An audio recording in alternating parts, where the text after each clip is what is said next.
अस्सलाम वालेकुम स्टूडेंट्स। बच्चे, इस लेक्चर में हम पढ़ेंगे ह्यूमन ब्रेन के बारे में। 10th क्लास बायोलॉजी है, चैप्टर नंबर 5 है। बहुत इंपॉर्टेंट चैप्टर है लॉन्ग के लिहाज से, क्योंकि इसमें से लॉन्ग आना है। तो बेटा, वीडियो स्टार्ट करने से पहले मैं आपसे रिक्वेस्ट करूंगा, काइंडली जो मेरा चैनल है ये काफ़ी हद तक डाउन हो चुका है। आपसे रिक्वेस्ट है, आप जो कोई भी वीडियो देख रहे हैं काइंडली इसको एक लाइक लाजमी कीजिएगा। इससे जो वीडियो है वो ऊपर आ जाएगी, और आपकी स्टडी से मतलब जो वीडियोस हैं वो भी आपको सामने जो है, जो मैं अपलोड करता हूँ, मिलती रहेंगी। तो काइंडली आप लाइक लाजमी कीजिए, अगर न्यू है तो सब्सक्राइब कीजिए। इससे जो है मेरा भी फ़ायदा होगा और आपका भी फ़ायदा होगा। अच्छा बच्चे, हम चैप्टर नंबर 5 आपको पता है पढ़ रहे हैं। तो इसके हमने कोऑर्डिनेशन वाला चैप्टर है, ठीक है। इसके हमने कोऑर्डिनेटेड एक्शन के 5 अज्जा पढ़े हैं। न्यूरॉन्स यानी कि नर्वस सिस्टम की इकाइयाँ पढ़ी हैं, जिसमें न्यूरॉन की साख्त पढ़ी थी, और साइनेप्सिस और न्यूरोट्रांसमीटर न्यूरॉन्स की अकसाम आपको मैंने बताया था, बहुत इंपॉर्टेंट ये लॉन्ग क्वेश्चन है। और नर्व्स के बारे में पढ़ा था। तो आज हम पढ़ेंगे सेंट्रल नर्वस सिस्टम में ब्रेन के बारे में। तो ये वेरी इंपॉर्टेंट लॉन्ग क्वेश्चन है बच्चे। ब्रेन वाला क्वेश्चन जो है ये अगर 5 नंबर का है तो ये पूरा ही दे देता है कि इस पे नोट लिखे, तो मुख्तसर नोट आपने लिखना होता है, ठीक है। इसके मेन जो पार्ट्स हैं उनके बारे में, उनके फंक्शंस के बारे में थोड़ा थोड़ा बताना होता है। अगर ये 4 नंबर का लॉन्ग दे तो अमूमन वो कहता है कि 4 ब्रेन पर नोट लिखें, ठीक है। तो फिर आपने यहाँ तक लिखना होता है, यहाँ तक, ठीक है। और अगर वो कहता है कि मिड ब्रेन और अच्छा सॉरी, उसने आपने यहाँ तक लिखना होता है अगर 4 ब्रेन के बारे में पूछेगा। अगर पूछेगा कि मिड ब्रेन और हाइंड ब्रेन पर नोट लिखें तो फिर आपने ये मिड ब्रेन और हाइंड ब्रेन वाला लिखना है, ठीक है। तो ये चीज़ें आपने याद रखनी है। बहुत इजी सा टॉपिक है। दिमाग ब्रेन को शुरू करने से पहले हम देखते हैं नर्वस सिस्टम की डिविजन्स, ठीक है। जो नर्वस सिस्टम है आपका, आपको पता है कि ये 2 हिस्सों पर मुश्तमिल होता है। एक सेंट्रल नर्वस सिस्टम है जिसे हम सीएनएस बोलते हैं, दूसरा पेरिफेरल नर्वस सिस्टम है जिसे हम पीएनएस बोलते हैं। तो ये सवाल बोर्ड में इस तरह भी आ जाता है उर्दू मीडियम वालों को भी, कि सीएनएस और पीएनएस से क्या मुराद है। तो सीएनएस से मुराद है central nervous system. Central nervous system में दिमाग और आपका जो हराम मगज है, जिसे हम स्पाइनल कॉर्ड कहते हैं, वो होता है।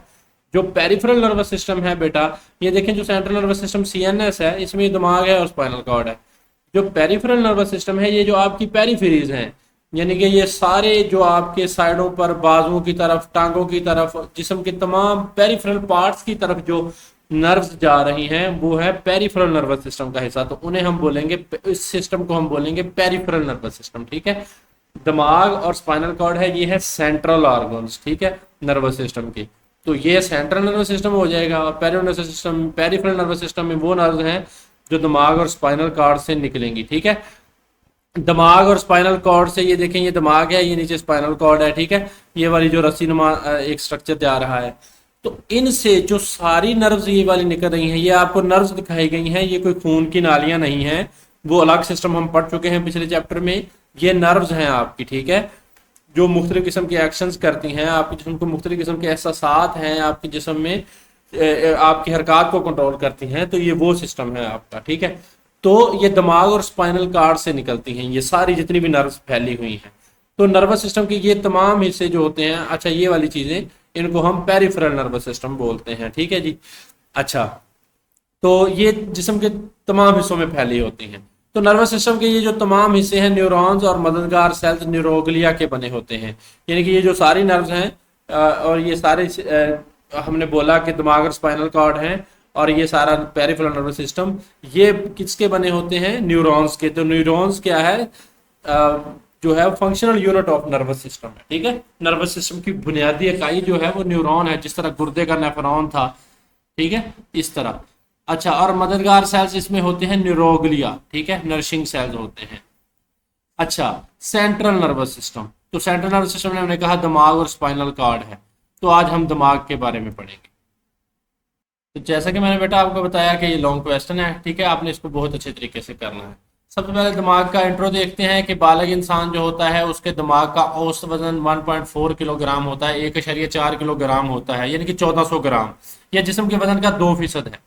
यानी कि जितना जिस्म का वजन है उसका 2%। अगर 100 किलो का बंदा है तो उसका 2 किलो का दिमाग होगा, ठीक है ना। तो ये फिर औसत दिखाई गई है उस हिसाब से। छोटा साइज होने के बावजूद जो दिमाग में जो है वो 100 अरब यानी कि जो न्यूरॉन्स हैं वो पाए जाते हैं। तो जिस तरह वो गुर्दे के नेफ्रॉन की तादाद आपने याद रखी थी कि हर गुर्दे में 10 लाख नेफ्रॉन पाए जाते हैं, इसी तरह दिमाग में 100 अरब जो है न्यूरॉन पाए जाते हैं।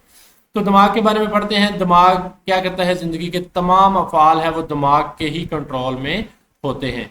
दिमाग खोपड़ी के एक हिस्से यानी कि क्रेनियम के अंदर होता है, और क्रेनियम के अंदर दिमाग में ब्रेन की 3 तहों में लिपटा होता है, जिन्हें मजमूई तौर पर मेनिंजेस कहते हैं।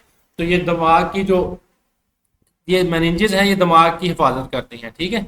तो खोपड़ी के एक हिस्से यानी कि क्रेनियम, खोपड़ी के अंदर क्या है, क्रेनियम, और क्रेनियम के अंदर क्या है, ये वाली मेनिंजेस यानी कि तह, यानी कि इतनी तहों में, इतनी हिफाजतों के अंदर अल्लाह ताला ने आपके दिमाग को रखा है। मेनिंजेस का क्या काम है, नुकसानदा मादों से दिमाग की हिफाजत करना है। और दिमाग के अंदर फ्लूइड से भरी कैविटीज होती हैं जिन्हें हम वेंट्रिकल्स कहते हैं, ठीक है। एक फ्लूइड फिल्ड कैविटीज होती हैं, एक खास किस्म के मवाद से भरी खाली जगह होती हैं जिनको हम वेंट्रिकल्स बोलते हैं। दिमाग के वेंट्रिकल स्पाइनल कार्ड के अंदर मौजूद सेंट्रल कनाल से मुंसलिक होते हैं। देखिए बच्चे, दिमाग से ही स्पाइनल कॉर्ड ने आगे ओरिजिनेट होना है। मिसाल के तौर पर ये दिमाग है, जहां पे ये खत्म हो रहा है वहां पे स्पाइनल कॉर्ड निकल रहा है। तो स्पाइनल कॉर्ड की, ये जहां से स्पाइनल कॉर्ड निकलेगा और ये दिमाग के दरमियान जो एक राबता है, ठीक है, तो ये भी एक इस तरह बरकरार रहता है। तो दिमाग के वेंट्रिकल्स स्पाइनल कॉर्ड के अंदर मौजूद सेंट्रल कनाल से मुंसलिक हो जाते हैं इस तरह, जिनके इनके दरमियान राबता है दिमाग के और स्पाइनल कॉर्ड के दरमियान। वेंट्रिकल्स और सेंट्रल कनाल में जो मौजूद फ्लूइड है इसको हम सेरिब्रो स्पाइनल फ्लूइड बोलते हैं, यानी कि CSF, C for cerebro, S for spinal और F फॉर फ्लूइड, ठीक है ना। तो ये सेरिब्रम होता है दिमाग का एक हिस्सा, जो सबसे बड़ा हिस्सा होता है दिमाग का, ठीक है। आगे जाके हम पढ़ेंगे भी सेरिब्रम के बारे में। तो वहां पे ये फ्लूइड मौजूद होता है वेंट्रिकल्स में। अच्छा, तो वहां पे, और ये स्पाइनल कॉर्ड के साथ जो सेंट्रल कनाल है ये स्पाइनल कॉर्ड की कनाल है, ठीक है। तो सेरिब्रो स्पाइनल फ्लूइड इसका नाम है, यानी कि सेरिब्रम और स्पाइनल कॉर्ड यानी कि स्पाइनल कॉर्ड का फ्लूइड। तो ये दिमाग और स्पाइनल कॉर्ड, दिमाग के वेंट्रिकल्स और सेंट्रल कनाल जो कि स्पाइनल कॉर्ड की कनाल है उसमें जो मौजूद फ्लूइड है उसको हम सेरिब्रो स्पाइनल फ्लूइड कहते हैं। वेरी इंपॉर्टेंट शॉर्ट क्वेश्चन, ठीक है। ये जो ऊपर मैंने आपको बताया है ये वेरी इंपॉर्टेंट MCQs था। इंसान के दिमाग का वजन और ये कितने होते हैं न्यूरॉन्स। अच्छा, दिमाग के 3 बड़े हिस्से हैं। दिमाग का अगला हिस्सा, जो सबसे ऊपर वाला अगला हिस्सा है वो फोर ब्रेन है, दरमियानी हिस्सा मिड ब्रेन है और सबसे पिछला हिस्सा हाइंड ब्रेन है। फोर ब्रेन सबसे बड़ा हिस्सा है जो दिमाग का, फोर ब्रेन। तो इसके अहम हिस्से मजीद भी हैं बच्चे, यहाँ पे आप किताब पे लिखे गए हैं। वो सेरिब्रम है, थैलेमस है और हाइपोथैलेमस है, ठीक है। ये वेरी इजी है। तो सेरिब्रम सबसे बड़ा हिस्सा है दिमाग का। तो अगर इसकी मैं डिवीजन आपको यहाँ पे बता दूं दिमाग की एक ही दफ़ा, तो ये देखें बेटा, ये दिमाग की साख्त बयान की गई है शक्ल 5.6 में। ये आपने डायग्राम याद करनी है। तो सबसे पहले देखें बेटा, ये क्रेनियम है यानी कि खोपड़ी, तो उसके अंदर मेनिंजेस होंगी, तहें, और उसके अंदर ये दिमाग है। और ये वाला जो सारा ये ऊपर वाला हिस्सा है बेटा, ये वाला आपको, ये जो मैं सर्कल कर रहा हूँ, ये वाला, ये सारा, ये वाला, ये क्या है, ये फोर ब्रेन का हिस्सा है, ठीक है ना। और यानी कि ये जो दिमाग का फोर ब्रेन है, जो हमारा सबसे बड़ा हिस्सा है, ये वो फोर ब्रेन है। और इसमें सेरिब्रम आ जाएगा, थैलेमस आ जाएगा, हाइपोथैलेमस, ये 3 हिस्से आ जाएंगे। और उसके बाद दूसरे नंबर पे है मिड ब्रेन, ठीक है। ये वाला जो छोटा सा हिस्सा आपको शो हो रहा है ये मिड ब्रेन है। उसके बाद हाइंड ब्रेन, हाइंड मतलब इसको आप बिहाइंड से याद रख लें, यानी कि ये इसके पीछे होता है तो इसलिए behind, behind the mid brain. तो ये सेरिब्रम है, पॉन्स है और मेडुला ऑब्लोंगेटा इसके जो हिस्से हैं वो हैं यहाँ पे। तो सबसे पहले हम पढ़ते हैं फोर ब्रेन के बारे में। दिमाग का सबसे बड़ा हिस्सा सेरिब्रम, अच्छा इसका पहला हिस्सा है सेरिब्रम फोर ब्रेन का। ये फोर ब्रेन का सबसे बड़ा हिस्सा है। लंबाई के रूप एक कटाव सेरिब्रम को दाएं और बाएं सेरिब्रल हेमिस्फेयर्स में तकसीम करता है। यानी कि अगर लंबाई के लोग इसको काटें तो इसके आपको 2 हिस्से नजर आएंगे बेटा जी, ठीक है। या अगर इसको टॉप व्यू से आप देखें तो ये 2 हिस्से इसके नजर आएंगे। एक को हम बायां हेमिस्फेयर बोलेंगे, एक को दायां हेमिस्फेयर बोलेंगे, ठीक है। तो ये जो दायां हेमिस्फेयर है ये हमारे जिस्म के जो है वो बाएं हिस्से हैं उनकी हरकत को कंट्रोल करेगा, और ये जो बायां हेमिस्फेयर है ये हमारे जिस्म की जो दाएं तरफ की हरकत हैं, ठीक है, उनको कंट्रोल करेगा। यानी कि ये उल्ट काम करते हैं, ठीक है। तो ये इस तरह नजर आएंगे। इसको अगर हम काटेंगे तो ये देखें, ये इस लंबाई के रूप काटा गया तो ये वाली दायां हेमिस्फेयर और ये वाला बायां हेमिस्फेयर, ठीक है। उसके बाद सेरिब्रल हेमिस्फेयर, अच्छा इनको हम सेरिब्रल हेमिस्फेयर्स बोलते हैं। तो ये भी आपने शॉर्ट क्वेश्चन के तौर पर करना है, क्योंकि जब सेरिब्रम है ये इसी से निकला है। सेरिब्रम के दो हिस्से लंबाई के रुख काटें तो उनको हम सेरिब्रल हेमिस्फेयर्स बोलते हैं। अच्छा, हेमी मतलब कि एक जैसी जो आप इनको जब काटते हैं। सेरिब्रल हेमिस्फेयर्स की बलाई सतह बहुत तहदार है और उसे सेरिब्रल कॉर्टेक्स बोलते हैं। ऊपर वाला किसी भी चीज का एरिया होता है, बायोलॉजिकल टर्म उसके लिए हम कॉर्टेक्स बोलते हैं, ठीक है ना। तो ये ऊपर वाली जो तय होगी, ऊपर वाला हिस्सा होगा, उसको हम जो है ये ऊपर का मंजर बयान किया गया ना, उसको हम कॉर्टेक्स बोलते हैं। ये सेरिब्रम का ऊपर वाला हिस्सा बयान किया गया है, ठीक है। अच्छा, ये ग्रे मैटर की बनी होती है। आपको पता है कि ग्रे मैटर क्या है, पिछले लेक्चर में हमने पढ़ा था कि उसमें सेल बॉडीज और माइलन के बगैर एक्सॉन पर मुश्तमिल होता है। यानी कि जो एक्सॉन होते हैं जो सेल बॉडी से पैगाम को दूर लेकर जाते हैं, उन एक्सॉन्स के ऊपर माइलन शीथ नहीं लगी होती।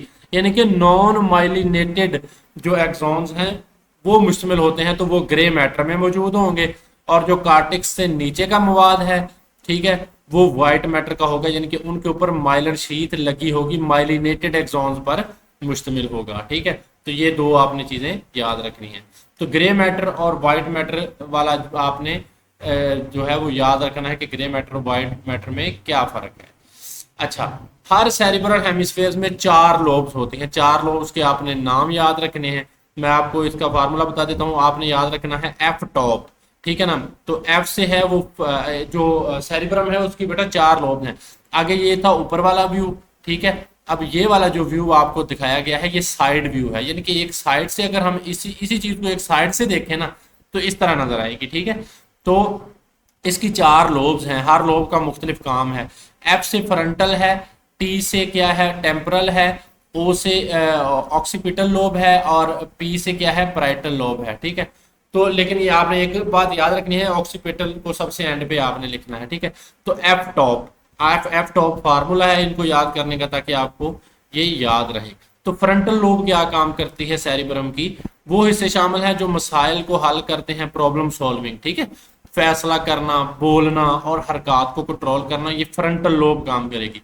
तो फ्रंट वाले लोब आप इस तरह याद कर लें कि आपके मुंह का जो फ्रंट वाला हिस्सा है वो बोलने में मदद देता है, तो दिमाग की भी जो फ्रंटल लोब है वो बोलने में मदद देती है। फैसले करने में, मसाइल आप मुंह के जरिए भी हल करते हैं, ठीक है। बेसिकली तो पीछे दिमाग शामिल होता है लेकिन मुंह के जरिए बोलकर भी हल करते हैं। तो ये आप याद कर लें फंक्शन इनका इस तरह, और हरकत को कंट्रोल करना। उसके बाद बेटा पैराइटल लोब है। पैराइटल लोब क्या करती है, ये जबान यानी कि लैंग्वेज होती है और छूने के अफआल को कंट्रोल करता है, ठीक है। लैंग्वेज प्रोसेसिंग को कंट्रोल करता है। टेम्परल लोब जो होती है इसमें वो हिस्से शामिल हैं जो यादाश्त, सीखने, एहसासात और सुनने को कंट्रोल करते हैं।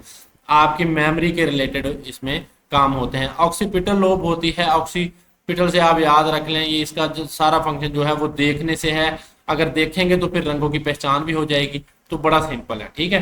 तो इस फार्मूले के तहत याद करेंगे तो आपको नहीं भूलेगा। तो बेटा ये दिमाग की 4 लोब होती हैं, इनके नाम और इनका fail very important short question के तौर पर आपने करना है, ठीक है। तो ये आपको आना चाहिए। उसके बाद बेटा दिमाग का दूसरा हिस्सा है थैलेमस है। थैलेमस क्या करता है, ये सेरिब्रम में लिपटी हुई एक साख्त है, सेरिब्रम में ही ये लिपटा होता है। यहाँ पे आप देख सकते हैं थैलेमस, ठीक है। तो ये सेरिब्रम में ही बेसिकली लिपटा हुआ है। ये रिसेप्टर कौन से हैं जो स्टिमुलस को रिसीव करते हैं, आपकी आंखें हैं, आपके उंगलियां हैं, जिस्म के मुख्तलिफ हिस्से हैं। रिसेप्टर से आने वाले पैगामात को सेरिब्रम तक पहुंचाता है, यानी कि सेरिब्रम के दरमियान और राब्ते का काम करता है। थैलेमस दर्द के एहसास को और हिस्से आगाही का भी जिम्मेदार है, यानी कि कॉन्शियसनेस, यानी कि इंसान एक होश की हालत में, होशो हवास की हालत में जो होता है उसे हम कॉन्शियसनेस कहते हैं, ठीक है। तो ये थैलेमस का काम है।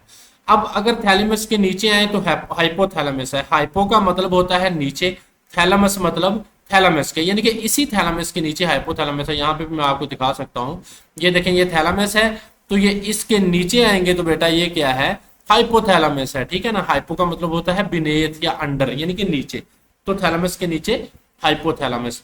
तो ये हाइपोथैलेमस का काम बयान करें, वेरी इंपॉर्टेंट शॉर्ट क्वेश्चन, ठीक है ना। तो हाइपोथैलेमस आपके जिस्म की होमियोस्टेसिस है जो उसमें बड़ा किरदार अदा करता है। ये हिस्सा मिड ब्रेन से ऊपर और थैलेमस से नीचे वाक़ है, यानी कि आगे जो मिड ब्रेन शुरू होना है ये उससे ऊपर है और थैलेमस से नीचे वाक़ है, ठीक है। अच्छा, इंसान में इसका साइज तकरीबन एक बादाम के बराबर है, तो ये भी आपने एमसीक्यू के तौर पर याद रखना है। थैलेमस के बारे में आप ये सारा याद होना चाहिए। ये जिस्म के टेम्परेचर को कंट्रोल करता है, हंगर को यानी भूख को, प्यास को, नींद को और जज्बाती हालात को कंट्रोल करता है। ये एक अहम एंडोक्राइन ग्लैंड यानी पिट्यूटरी ग्लैंड की रतूबतों को, ये आपका जो पिट्यूटरी ग्लैंड है ये मास्टर ग्लैंड है, ये बहुत सारी रतूबतें खारिज करता है, उसकी सारी रतूबतों को ये कंट्रोल करता है। उसके बाद बेटा दूसरे नंबर पे आ गया मिड ब्रेन, ये वाला मिड ब्रेन। तो ये मिड ब्रेन दरमियान में है, तो ये फोर ब्रेन और हाइंड ब्रेन के दरमियान राब्ते का काम करेगा, यानी कि इसके दरमियान और इसके दरमियान क्या करेगा, राब्ता करवाएगा। दिमाग का ये हिस्सा हाइंड ब्रेन और फोर ब्रेन के दरमियान है, इसलिए ये दोनों हिस्सों के दरमियान एक पुल है और दोनों के दरमियान पैगामात भेजता है, जिसकी मदद से जिस्म अपनी हरकत में मुताबिकत पैदा करता है, एडजस्टमेंट पैदा करता है। ये सोने जागने, अटेंटिव रहने यानी होशियार रहने और टेम्परेचर कंट्रोल करने का भी जिम्मेदार है। और उसके बाद है बेटा जी हाइंड ब्रेन, ठीक है, उसके बाद है हाइंड ब्रेन, सबसे लास्ट वाला पार्ट। हाइंड ब्रेन ये देखें आपको, हाइंड ब्रेन ये सबसे लास्ट वाला पार्ट है। ये जिस्म के जितने भी ऑटोमेटिक फंक्शन है, देखें बेटे, एक होते हैं वॉलंटरी फंक्शन, एक होते हैं इनवॉलंटरी। वॉलंटरी फंक्शन वो होते हैं जो हम अपनी मर्जी से करते हैं। मिसाल के तौर पर आपने किसी को थप्पड़ मारा, ठीक है, आपने कोई काम किया अपनी मर्जी से किया। इनवॉलंटरी फंक्शन वो होते हैं जो आपके कंट्रोल में नहीं होते, जो ऑटोमेटिकली जिस्म करता रहता है। मिसाल के तौर पर सांस है, वो अपनी मर्जी से नहीं आप ले सकते। आपके दिल की धड़कन है, वो अपनी मर्जी से आप नहीं कर सकते। आपका ब्लड प्रेशर है, आपके कंट्रोल में नहीं है, ठीक है। तो जिस्म के इस तरह के जितने भी ऑटोमेटिक फंक्शन है ना, उनको कंट्रोल करेगा हाइंड ब्रेन। तो इसके तीन हिस्से हैं बेटा, मेडुला ऑब्लंगेटा है, सेरिबेलम है और पॉन्स है। देखिए बच्चे, ये सेरिबेलम है, तो सेरिबेलम और सेरिबरम का फंक्शन आपको अलग-अलग से पता होना चाहिए। तो जो सेरिबरम है ये दिमाग का फोर ब्रेन का हिस्सा है और सबसे बड़ा हिस्सा है, ठीक है। और जो सेरिबेलम है ये हाइंड ब्रेन का हिस्सा है, यानी कि दिमाग के लास्ट वाला पार्ट है जो, और ये छोटा हिस्सा है, ठीक है। तो सेरिबेलम का अलग फंक्शन है और सेरिबरम अलग है। अच्छा, मेडुला ऑब्लंगेटा क्या काम करता है कि हिस्सा स्पाइनल कॉर्ड के ऊपर है, ठीक है। स्पाइनल कॉर्ड के ऊपर वाला हिस्सा जो है वो मेडुला ऑब्लंगेटा है। ये देखें बेटा, ये दिमाग के जहाँ पे हिस्से तीनों खत्म होने हैं ना, fore brain, mid brain, hind brain, तो यहाँ पे ये जो मेडुला ऑब्लंगेटा है ये वहां से बेटा स्पाइनल कार्ड की जड़ें निकलती हैं, ठीक है। तो यहाँ से स्पाइनल कार्ड की क्या निकल रही हैं, जड़ें, यानी कि हरामक्स यहाँ से निकलना शुरू हो जाता है। तो ये यहाँ पे मौजूद है, स्पाइनल कार्ड के ऊपर मौजूद है। तो ये स्पाइनल कार्ड और दिमाग के बड़े हिस्सों के दरमियान पैगामात मुंतकिल करेगा, ठीक है। यानी कि स्पाइनल कार्ड और दिमाग के दरमियान जो पुल का किरदार अदा करता है वो मेडुला ऑब्लंगेटा है, ये इसका फंक्शन है।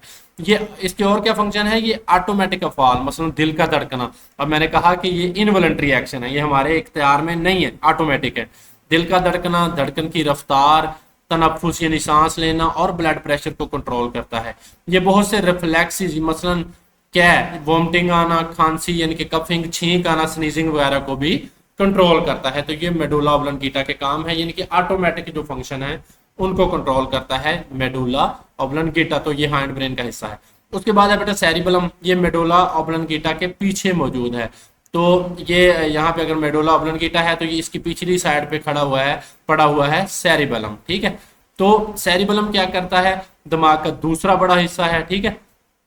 अच्छा, इसकी सतह भी बहुत तयदार है, ये तवाज़ुन और मसल्स की हरकत को कंट्रोल करता है, यानी कि आपके जो मसल्स की हरकत हैं तो उनको कंट्रोल करेगा। और इसके अलावा हमारे जिस्म का जो तवाज़ुन है, हमारा जो पोस्टर है उसको, पोस्टर को हमारे को जो बेटा वो है कंट्रोल करेगा, ठीक है। तो ये सेरिबेलम का फंक्शन है। उसके बाद है बेटा पॉन्स, ये मेडुला के ऊपर मौजूद है। यहाँ पे आप देख सकते हैं कि मेडुला के ऊपर क्या है, पॉन्स मौजूद हैं। जहाँ पे ये मेडुला है इसके ऊपर ये वाला हिस्सा जो है ये क्या है, पॉन्स कहते हैं इसे हमें।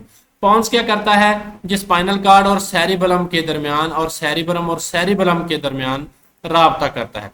दो किस्म के काम करता है, यानी कि एक तो स्पाइनल कॉर्ड और सेरिबेलम के दरमियान, और दूसरा सेरिबेलम जो दिमाग का सबसे जो फोर ब्रेन का हिस्सा है, और सेरिबेलम यानी कि जो बजाते खुद ये हाइंड ब्रेन का हिस्सा है, उनके दरमियान राब्ते का काम करता है। ये अटेंटिव रहने, होशियार रहने, नींद और जागने को भी क्या करता है, कंट्रोल करता है। तो ये था हमारा ब्रेन, जिसके तीन हिस्से थे, fore brain, mid brain, hind brain. Fore brain के मजीद तीन हिस्से थे, सेरिब्रम, थैलेमस और उसके नीचे हाइपोथैलेमस, ठीक है। उसके बाद मिड ब्रेन जो फोर ब्रेन और हाइंड ब्रेन के दरमियान राब्ते का काम करेगा, और उसके बाद हाइंड ब्रेन था जिसके तीन हिस्से थे, सेरिबेलम, पोन्स और मेडुला ऑब्लंगेटा, और ये ऑटोमेटिक फंक्शंस हैं हमारे जिस्म के, उनको कंट्रोल करता है। तो दिमाग की साख बेटा आपने बनानी है, ये अलहदा से शॉर्ट क्वेश्चन भी है 2 नंबर का, और लॉन्ग क्वेश्चन के तौर पर तो फिर आपको आएगा तो आप इसकी साख डेफिनेटली बनाएंगे। उसके बाद बेटा कुछ हमारे जो पॉइंट्स हैं हमने पढ़े हैं, उसके बॉक्स क्वेश्चंस की तरफ एक रिव्यू कर लेते हैं क्योंकि इनमें से आ जाता है।